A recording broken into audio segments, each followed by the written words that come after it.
கலீஃபா Umar ரலியல்லாஹு அன்ஹு பெரிய வல்லரசுகளை வென்றதற்கு பிறகு கூட எளிமையின் உச்சக்கட்டம். அதனால்தான் இன்றைக்கு அரசியல்வாதிகள் வியந்து பார்க்கிறார்கள் உமர் ரலியல்லாஹு அன்ஹு. ஜெருசலம் கைப்பற்றப்பட்டு விட்டது, ஜெருசலம் வெற்றி கொள்ளப்பட்டது. அப்போ அந்த சாவியை ஒப்படைப்பதற்காக அந்த கிறிஸ்துவ பெருமக்கள், போதகர்கள், வெற்றி நாயகர் வாருங்கள், உங்கள் கைகளில் நாங்கள் நேரடியாக ஒப்படைக்கிறோம், உங்களை கண்ணியப்படுத்த வேண்டும் அப்படின்னு கூப்பிட்றாங்க. இப்போ இந்த அழைப்பை ஏற்றுக்கொண்டு ஜனாதிபதி உமர்லா போகிறாங்க. ஜனாதிபதி உமர் இல்லாட்ட இருந்தது ஒரே ஒரு ஒட்டகம்.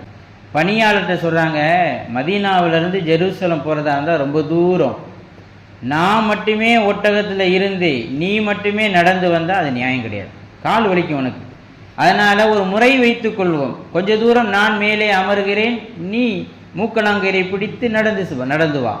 கொஞ்ச நேரத்திற்கு பிறகு நான் இறங்கி நான் மூக்கணாங்கயிறை பிடித்து கொண்டு நடப்பேன், நீ ஒட்டகத்தின் மீது ஏறி அமர வேண்டும்.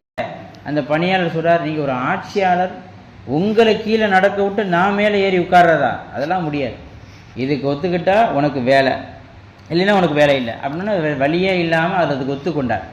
இப்போ மாறி மாறி உட்கார்ந்து போகிறாங்க. கொஞ்ச நேரம் ஜனாதிபதி உமர் மேலே, பணியாளர் கீழே, கொஞ்ச நேரம் பணியாளரை மேலே உட்கார வைத்து ஜனாதிபதிகள் ஒட்டகத்தினுடைய மூக்கணாங்கயிறை பிடிக்கிறான். ஜெருசலத்தின் நகருக்குள் நுழைகிற போது பாருங்கள், யதார்த்தமாக பணியாளர் மேலே உட்கார்ந்திருக்கிறார் ஒட்டகத்தின் மீது, அது அவருடைய முறை. கீழே ஜனாதிபதி அவர்கள் தன்னுடைய ஒட்டகத்தின் மூக்கணாங்கயிறை பிடித்து கொண்டு நடந்து செல்கிறார். இப்போ கூடியிருந்த பெருமக்கள், ஜெருசலத்தினுடைய பெருமக்கள், ஜனாதிபதியை வரவேற்பதற்காக ஆரவாரத்தோடு நின்றிருந்த மக்களுக்கு இதில் யார் ஜனாதிபதி யார் பணியாளர்னு வித்தியாசம் தெரியலை, அந்தளவுக்கு எளிமையாக இருந்திருக்காங்க. அவங்க என்ன விளங்கிட்டாங்க, பொதுவாக ஜனாதிபதினா மேலே ஜம்முன்னு உட்கார்ந்துருப்பார், பணியாளர் தானே பிடிச்சிட்டு வருவார், இதுதானே உலகத்தினுடைய யதார்த்தம். அந்த வரவேற்பையும் அந்த கண்ணியத்தையும் கொண்டு போய் அவருக்கு செய்ய போகிறான்.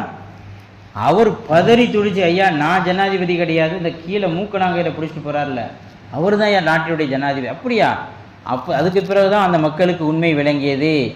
இந்த பணிவையெல்லாம் பார்க்கிறார் காந்தி. இந்த பணிவையுடைய உச்சக்கட்டம், இந்த அற்புதமான ஆளுமை, இதெல்லாம் பார்த்து வியந்து போய் தான் காந்தி சொன்னார், ஜனாதிபதி உமர் அவர்களுடைய ஆட்சியை போல இந்தியாவிற்கு எப்பொழுது வருகிறதோ அப்பொழுதுதான் இந்தியாவுக்கு உண்மையான சுதந்திரம் அப்படின்னு சொன்னார். காந்திகிட்ட இது பிரதிபலித்தது. காந்தி அவர்கள் இந்த நாட்டினுடைய பெரிய தலைவராக, சுதந்திர போராட்ட வீரராக, தலைவராக இருந்த பொழுது ஒரு நாள் ரயில் நிலையத்தில் இறங்கி சாதாரணமாக போகிறார். காந்தி அவர்கள் எளிமையாக நடந்து போகிறார். ஒரு மூதாட்டியில், யோ இங்கே வா, இந்த லக்கேஜையும் எடுத்துகிட்டு போ. அதுக்கு தெரியல இதுதான் நாட்டினுடைய பெரிய தலைவர் காந்தின்னு தெரியல. காந்தி குறித்து கேள்விப்பட்டிருக்கிறது, ஆனால் இவர் தான் காந்தின்னு தெரியல.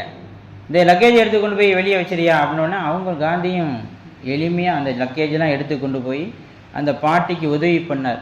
அங்கே மக்கள் கூட்டிட்டாங்க, ஒரு 10 பேர், காந்தி வாங்க அப்படின்னு சொல்லும்போது தான் இந்த அம்மா முடிக்குது, ஓ இவர் தான் காந்தியா, இவரையா வேலை வாங்கியிருக்கோம், மன்னிப்பு கேட்டுக்கொண்டது.